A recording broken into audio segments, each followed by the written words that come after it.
وسعي لها كده حبة في النص وحمريها كده شوية، وبعد كده انزلي بالطماطم اللي متقطعة مكعبات صغيرة على التوم، وحطي حبة ملح بس كده، ما بحطش عليها اكتر من كده، هي الزيت والثوم والملح والطماطم. حطيت كده حبة مية، وحطي بقى كمان عشان لونها يبقى حلو معلقة صلصة من اللي هي اللي في البرطمان، وكلي بقى احلى طبق شتيتا.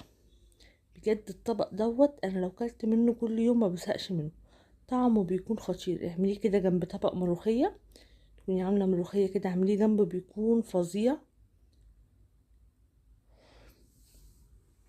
هنا بقى انا بعمل ايه، بحشي بقى البتنجان بتاعي. كنت عامله حطيت كده معلقه هريسه مع حته تومه وليمون، عصرت بقى ليمون كتير، وهبتدي بقى ايه احشي الحشو، حبه كمون